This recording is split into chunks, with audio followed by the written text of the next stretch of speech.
Hey Chris, it's nice to see your golf swing again. I will start from the face-on view. This particular lesson, the most important part will come later because I went to the range this morning and I was doing some drills that are extremely relatable to optimizing and improving some of the positions that you're in. One of the positions, I know you mentioned this in the email, the reverse pivot is creeping back. So I agree, and I know the driver swing was better, but once again, there's another drill that the good news, it's pretty simple, that can pretty much guarantee you will not make a reverse pivot. So stay tuned for that. As far as your setup, the arms, I would say, could still definitely use some work. Now, they're better than before, which is good. That means you are moving in the right direction, but where those X's that I drew, where the forearm meets the bicep, ideally we would not want that facing the camera as much as it is. So once again, really more pronation with both arms. As you go back, again, you can see that right elbow underneath the left arm a bit there, so we'll work on the width. And just like last time though, despite the reverse pivot, I think this part is a habit. You have a good natural ability to shift your weight. And same thing with hinging the wrists, although we really don't want to hinge the wrist quite as early as you do. So the good news is because the weight shift laterally and the hinging, in my opinion, is something that is a habit from you. If we fix this takeaway to right here where there's virtually no wrist hinge, the good news is later I think your wrist will hinge automatically. Let's move to the other angle and then I will get into these drills. Alright, so here we are from down the line. Now, this is very interesting. As aesthetically, this takeaway from this particular angle looks perfect. But if we rewind the tape, you saw from the face-on view some of the issues that I see. You're able to keep it on plane so well because you are sacrificing a proper turn and width by hinging so early. So even though this takeaway may look better, it's really not quite where we want to get it long term. Now you might be wondering too why I drew this line at the ankle joint. This goes hand in hand with the reverse pivot. When you're making a reverse pivot, we know there's too much weight that gets into the left foot, specifically the front of the left foot, and that's why we can see that knee really collapsing down. The good news is the drill that I'm going to shift over to will fix that angle down here, and it will also make it pretty much impossible to make a reverse pivot. And it's not a very tough drill, it will just take a lot of repetitions though. Another thing I would like to comment on, we can worry about this longer term, but in the grand scheme of things, your shoulder turn is actually too flat for golf.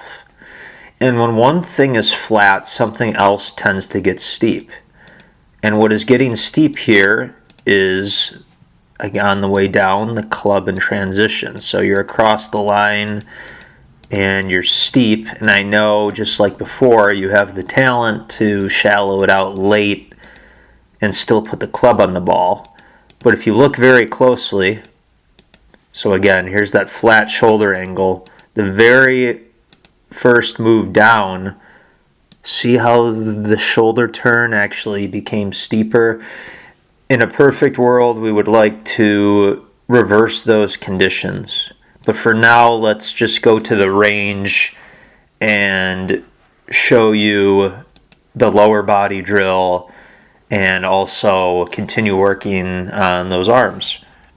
All right, Chris, so here I am on the range. Now, the drill that I'm doing, I learned from a guy named Dave Rasmussen, a friend of mine who is a outstanding instructor.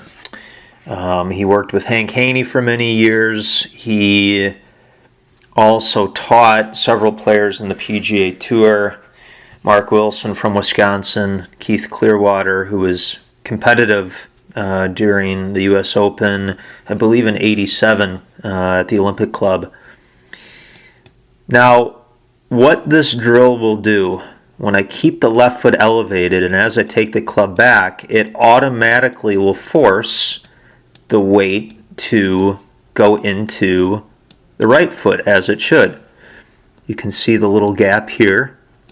And even though I'm only going to do a half shot because it would require immense flexibility to make a full turn while keeping that left foot totally in the air, but we can see how this really stabilizes the lower body, and as long as you try and keep that left foot up, it would pretty much be unheard of to make a reverse pivot because once again it forces your weight to go into the right foot. You can also see though I'm still trying to turn while I'm doing this drill, and if I rewind the tape, you know, here's that takeaway. You can see a little bit of width in this area. And then on the way down, I'm still getting a little bit of weight shift going this way. Again, I'm not going to get that much because this is just a half shot. Now let me show you from the other angle so you can see what that looks like.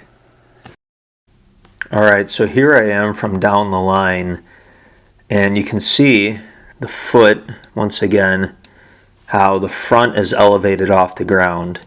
That immediately will force the weight to go into my right side, even though that, as much as I'm trying to keep that shin up, that's okay if it comes down during the backswing. It would feel very restricted to keep it up there indefinitely.